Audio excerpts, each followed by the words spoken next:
I'm going to get very close to this microphone. Up close and personal. Okay, weirdo. Let's do it. It can't be touching. Just the tip. I'm not touching it. I'm not touching it. Just the tip. Why do you always go there? She's such a pervert. Are you ready? I'm ready. Fa la la la la la la la. Now, brown cow. Let's get it. Okay.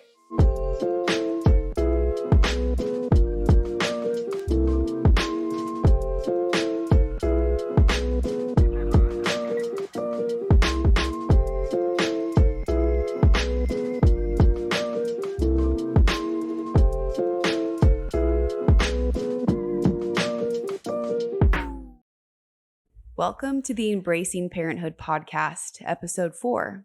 I'm Sara. And I'm Nick. And today we're going to be talking about kind of a sensitive topic of postpartum depression and anxiety and also breastfeeding. We wanted to combine these topics into one episode because for me, they went very hand in hand. Yeah, I think it's something that we should cover because a lot of dads probably felt like I felt when I was evaluating what I thought we should do. I was really dead set that breastfeeding was something that we were going to do for like 2 years for all of our kids because it was going to benefit them in all these kinds of ways. You know, when I really dug into it, which I didn't early enough, and I was bolstered by the people at the hospital, the lactation consultants, the nurses, the doctors, I found that a lot of the evidence that I thought existed didn't exist and didn't say what I thought it said. You said like the percentage between breastfed and bottle-fed babies, like their IQ scores were like 0.0001% or something, right? So it doesn't say that exactly. There are a lot of studies, and I don't know how much you want me to go into them, and I'd have to pull them out of memory. But yeah, like there were some studies early on, and the gist is that, and this is kind of crazy, but women who breastfeed have the ability and the convenience to breastfeed. And the reason that a lot of women who breastfeed have the convenience is because they come from middle class, and upper class families, so that they aren't working.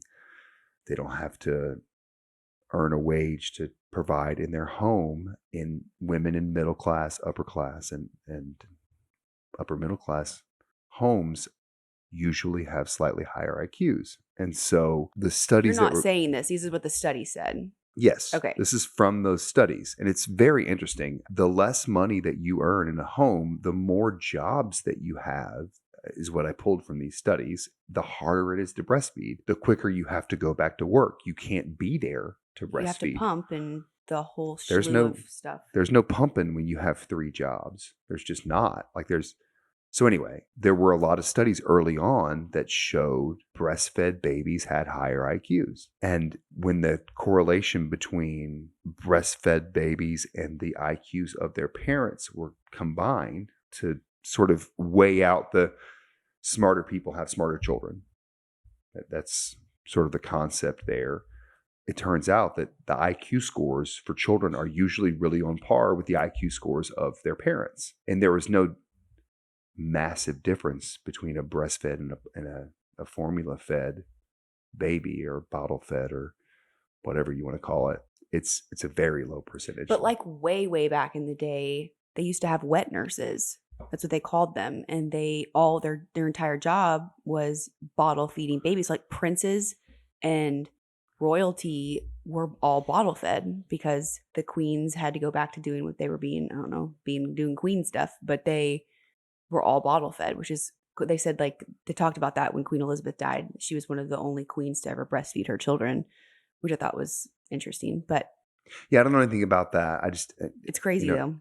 I dug into those studies and trying to figure out like what were the benefits. You know, does breastfeeding make your child smarter, like raise the IQ score?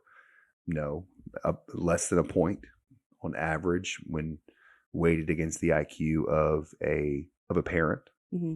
And that was like the main contention. But there were a lot of other things that like breastfeeding does benefit. Helps their immune system and everything like that. regulates their digestive tract early on. early on, the colostrum in the beginning. Early on. But there's a lot of myths out there. There's a lot of myths that breastfeeding prevents diabetes and breastfeeding prevents depression and anxiety issues down the road. When actually those studies I don't have, believe any of that. well, they're not true. Yeah. So women who breastfeed generally don't suffer from depression and anxiety issues. Interestingly enough, women who breastfeed for long periods of time have lower rates of postpartum depression, because one of the reasons for postpartum depression is breastfeeding often. That So was the case for me. you breastfeed and you hate it, and it increases your postpartum depression. And so if you suffer from those issues as a woman deciding what to do with your child, you have to evaluate what's better for you, Right. being miserable or being. And I think it's important for us to say that our stance on this is not one or the other. It's whatever is best for each individual mom.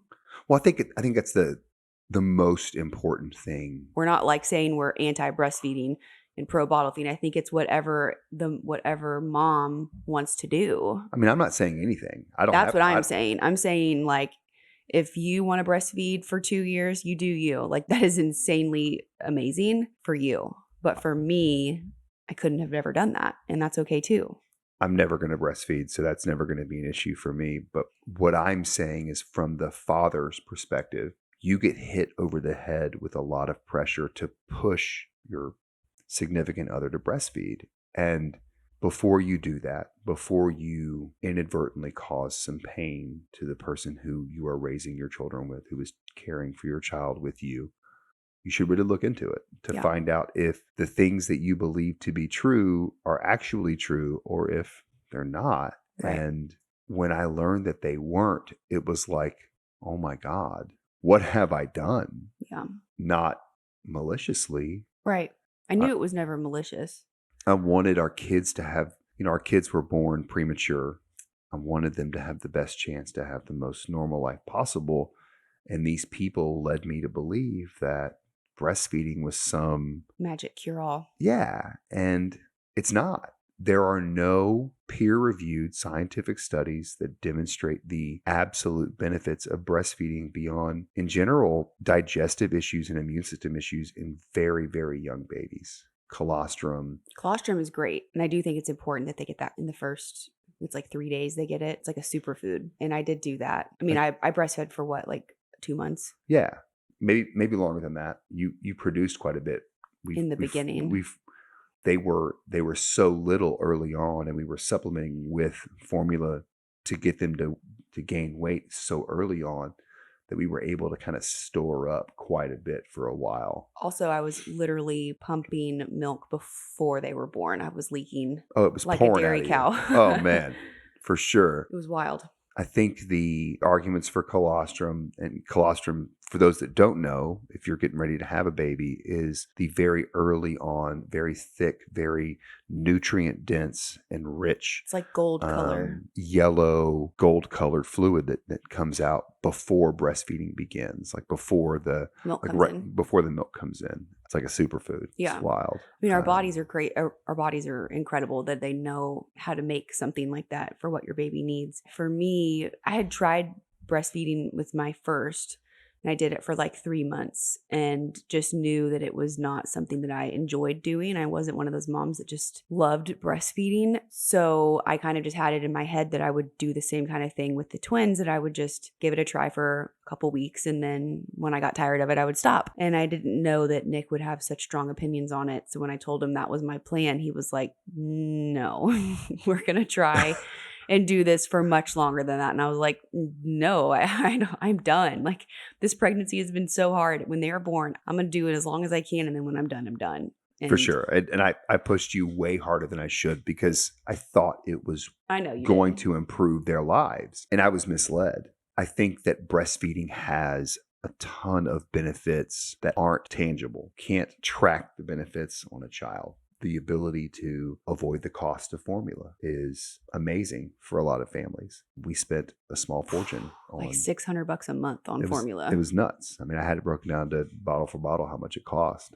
that's something that I think is really important for people to consider. And there's also a time factor. A lot of children need to feed on schedules that kind of spread out over time. They need to feed for the bigger they get, the longer they need to feed. The ability to just do that, Yeah, but be present, is in our modern society a lot more difficult. What were you going to say? I was just saying that your body adjusts like to your baby's needs. So when they need to feed more, your body produces more. No. I don't mean the ability to produce, which is a very important factor because some moms just can't produce enough for one or two or multiple children.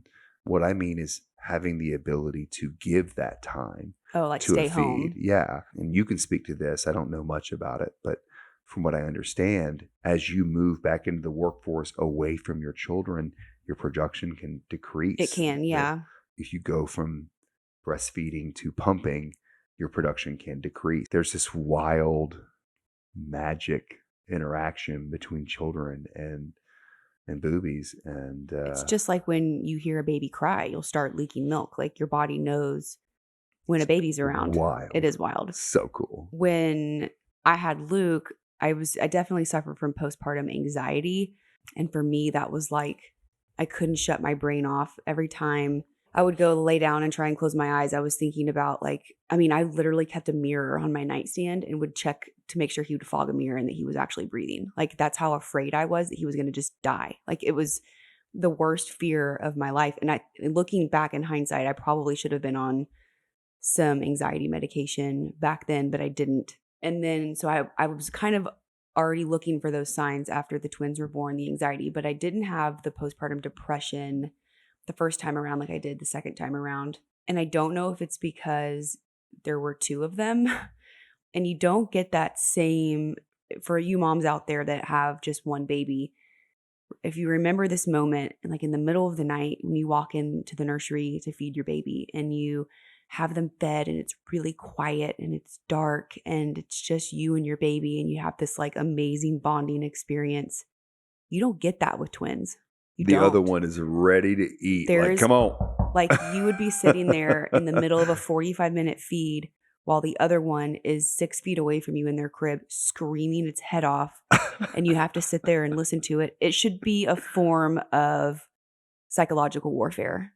There were nights where I was like, I'm going to use my toes and my fingers. I did. I'm feeding both of them. However, before their heads, because they didn't even have head control back then, right? Like you had to control their head and hold the bottle back in the day. You couldn't do two at a time in the very beginning. Early on, it was like the first 3 or 4 months, you had to do one at a time. And we had to work in shift work. It was the only way we could survive. We couldn't both be doing a feed together because if one of us wasn't sleeping, there's no way we were going to survive. For sure. We had to figure out a way to feed them both by ourselves. And we would just alternate feeds. That was how we survived that. But guys, when they came home from the hospital, they were eating every 2 hours. And and it took 45 minutes to feed one. Mm-hmm. One. An hour and a half to get. And then once you change their diaper, get them back in their crib, it was time to start. Yeah. They would sleep for 15, 20 minutes and it was time to start all over again. That was it. And it was awful. And I mean, if we didn't break it up where one of us was sleeping while the other one was doing that, we wouldn't have There's made no it. way we would have made it. No Not way. without hired help. No. And that wasn't an option. No. So, I remember my experience with the twins was my first baby experience. My daughter lived in Philadelphia the day that she was born. I lived here in Houston. So I didn't get that full baby experience for a prolonged period of time. I went up there for a weekend as often as I could, but I didn't get the full immersion. Yeah, God threw you in the deep end head first. With twins. Yeah. I didn't know. And so I don't know if this is a thing. I don't, but I had my own anxiety. I know you did. I watched them like a hawk. I had that monitor on all the time. You still do. I do. I think the impact on a parent in general is probably pretty similar, but my body wasn't changing. My body wasn't reacting to them. My brain was emotionally, but it's got to be harder when chemically you're going through all of these hormone changes. You just had a baby. You were pumped full of magnesium, whatever they were all trying to those do to, drugs. I mean, they were trying to stop you from having that baby. Like it was a lot It was a early lot. on, and you were exhausted. You were recovering from a C-section. Like, I truly have zero memories of the first 3 or 4 weeks after they came home. I have very little memory of the first year. Like, I don't even know what happened. And, I look back and to the best of my ability, we were just zombies going through the motions, we tried to do it together. We tried to get up. It didn't work. We tried.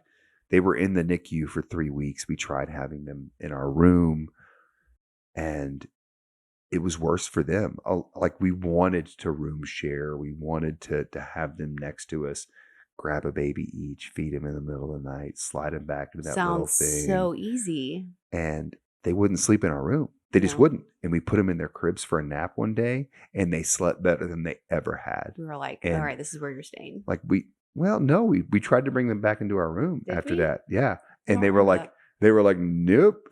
So in the middle of that next nap, we moved them into their cribs. I don't remember that at all. Yeah. So we put them, they were sleeping in our room together. We would put them in the same crib. Yeah. Remember? Mm-hmm.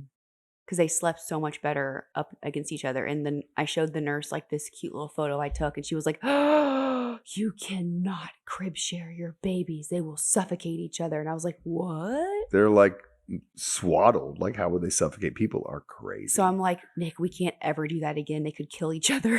We have to separate them." The things you believe when They you're scare you, man. It's wild. But like, yeah, so we had them in that little bassinet thing with the split.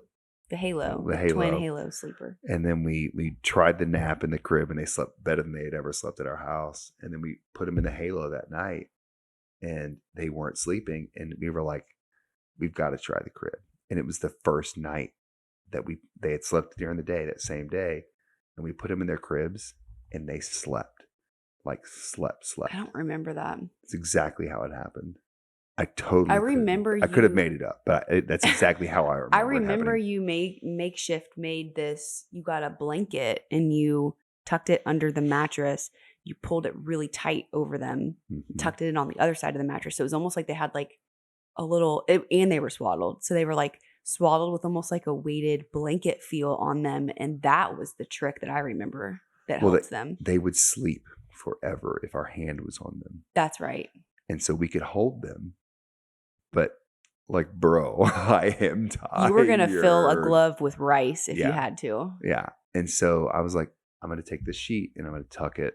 And that was a great idea. It wasn't like it was super tight, but like it put a little bit of pressure on them. And they thought pretty tight. I remember being pretty tight. I mean, if they had the ability to move. They did, yeah. There was, I don't know. I know you're being silly, but like, I'm sensitive about it. Like, it helped them. It did help them. And postpartum depression is such a sensitive subject because so many women first don't even know. I didn't know that I was going through it until I remember sitting in their room in the middle of the night, holding one, feeding one while I was holding it, and feeding the other one in a bouncer with my foot. And I remember thinking, I don't want to be here anymore. I would rather be dead than be doing this. And I was like, this is not, like, it was like alarms went off in my head, and I was like, something's wrong. I need to figure this out right away. Yeah. Also, I mean, it was the pressure of twins, the exhaustion, and the pressure of breastfeeding really took a toll on me and took me to a really dark place. And I remember I called my doctor the next day and I got put on some medication and it helped, but I don't really know if the medication helped me or if it was just time, but I think I did start seeing a therapist. But then COVID happened and it just shook everything up. But I mean, it was a wild time for us as a family, right? Because there was the Luke element too. That's what I was going to say. We had a toddler. We had help during the day, and I was still working, right? And you had a very brief period where you were home. Yeah, I was only home for 8 weeks. Right before Thanksgiving? Yeah, it was 5 weeks after they came home because I had to use 3 weeks of my maternity leave when they were in the hospital. And then you went back to work, and then COVID happened at the beginning of March. Yeah. Bam. So all of December, all of January, all of February, with 3 months after going back to work, we were all working from home. I just remember, I remember the struggles that you were having with breastfeeding because you were getting up. Even if it was my shift, you had to get up and pump. Right. And you never got any rest. And you weren't producing. You were trying to lose the baby weight. Fitness was always really important to you. You were struggling with balancing all of these things, all of these pressures. I put a lot of pressure on myself to, get the baby weight off. That's something, that's a whole another topic for another day that I struggle with. But yeah, I was feeling it from every which way possible. It hit me like a brick wall. So from a husband's perspective, I didn't pick up on postpartum stuff. I didn't pick up on the impact that breastfeeding was having on you. I was a deer in the headlights about breastfeeding. I was like, they're vulnerable. Premature babies get SIDS at like such a higher rate than other kids. Breastfeeding decreases the likelihood of SIDS by a drastic amount. I just believed all of these things. Most of them weren't true. I think it was a breakthrough moment for us as a couple. Well, for me to stop pressuring you and for you to be able to stop doing that. It's one of the biggest regrets of my life. I don't regret wanting what's best for our kids. I regret not understanding that you being in your best place is what was best for our kid, for sure. I appreciate that. It's hard though. I don't know that a lot of people remember their first experience. And we joke about it all the time. Like if you remember how hard it is to have a newborn, you don't have more kids. Most of us forget a lot of the really hard times. But for us, it's so easy to remember the schedules, the timelines, the things that we were doing and go, oh my God, how do we do that? We literally took turns not sleeping every other night. That's what we did for months. Yeah. And that couldn't have helped. It couldn't have. We weren't just taking care of our children in that evening. We were trying to keep them quiet so they didn't wake Luke. Right. Trying to keep them quiet so they didn't wake the one of us that was sleeping. All of the bedrooms were upstairs and all the bedrooms were really close together. So you couldn't really escape the babies. It was hard. It was hard. And then COVID happened. It wasn't immediate. We got up. We started going outside. We started going for walks. We started doing things. Yeah, you don't remember that, but we did. That we would sit in the front yard. Gosh, the boys had that awful diaper rash after that antibiotic. It was their first ear infection. Yeah. We found out they were allergic to amoxicillin and they had to be diaperless for like 3 days because their diaper rash was so bad. So we spent a lot of time outside.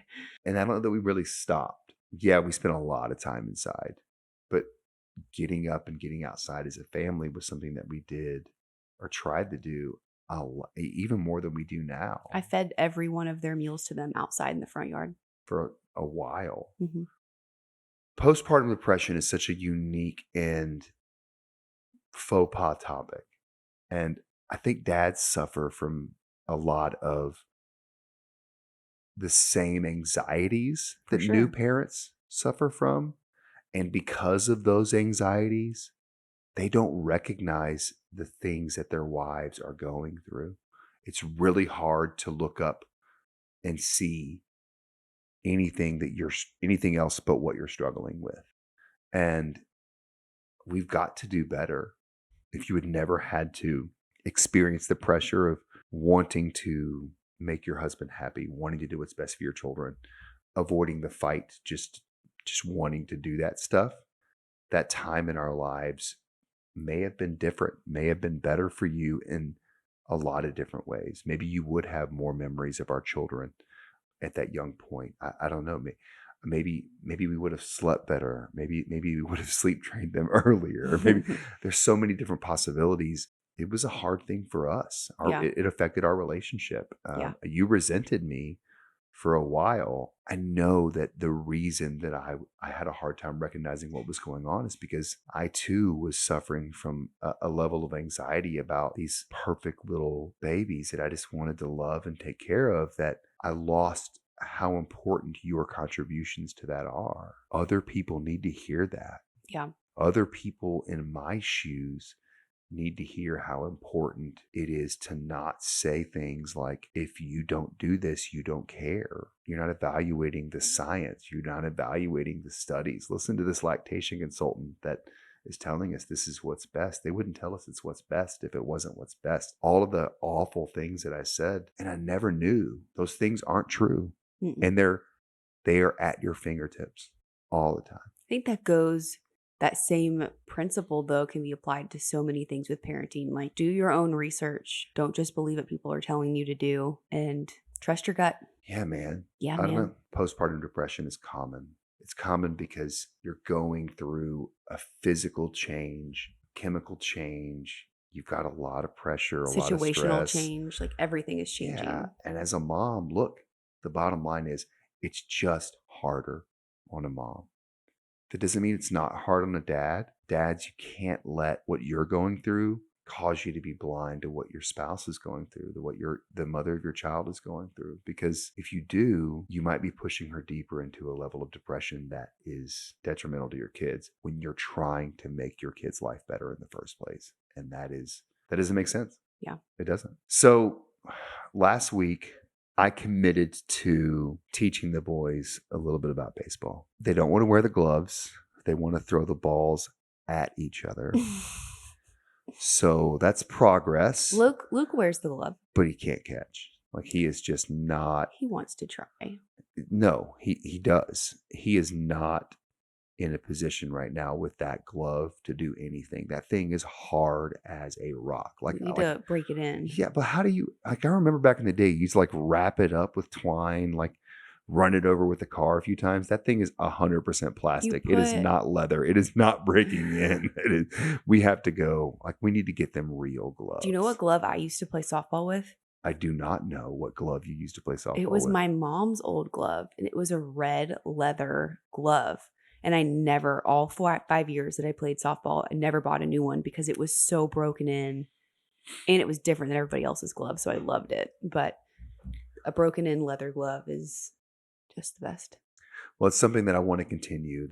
They love to throw, and we've got two fairly athletic. Well, no, we've got one really, really athletic kid and two moderately. No, it's a sliding scale, 100%. We've got a really athletic kid, a kind of athletic kid, and a kid that is absolutely not athletic at all. But like, super smart. I want them all to want to try and see what they do. So what were your goals? So my goal was to learn how to play Minecraft, which I'm not going to lie, I did not learn how to play Minecraft, but I have watched Luke and he has started explaining to me some of it. So I'm taking it as a baby step. I haven't gotten my hands on the controllers yet, but we've talked about Minecraft and about building his houses. And there's some challenge that he found on YouTube called 100 Days of Minecraft. And so he's been trying, that's why he's been so like wanting to play all the time. You know what doesn't sound like a good time? What? 100 Days of Minecraft.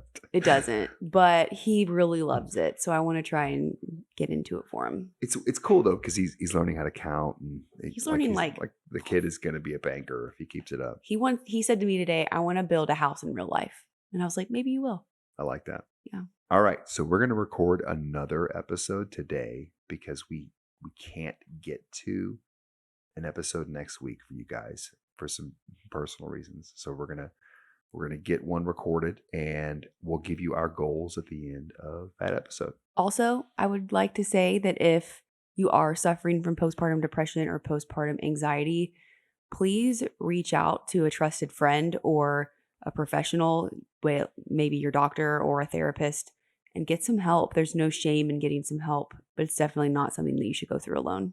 Yeah, and I don't know if you guys are interested, but if somebody wanted me to post some of the things that I read, I'm happy to do so. I don't want to put those things out there. Send us a message. I'm happy to send them to you directly. I'm happy to talk to you guys about really anything if you have questions. I just found out too that if you are one of those women that is an overproducer of breast milk, that Texas Children's Hospital here in the Woodlands, Texas, is one of the only hospitals in the area that is a certified breast milk bank. So if you have an overproduction of milk and you want a place to donate that milk, Texas Children's Hospital is the place to do that. Also, there is a wonderful mom blog called joyfulmesses.com, and they have some awesome tips on there about power pumping and how to breastfeed twins and things like that if you're looking for some good resources if breastfeeding is the route that you do choose to go. Don't forget to visit our website, www.theembrace.com. Follow us on Instagram and TikTok at The Embrace Official. Subscribe. Thanks for listening, you guys. Thanks. Bye.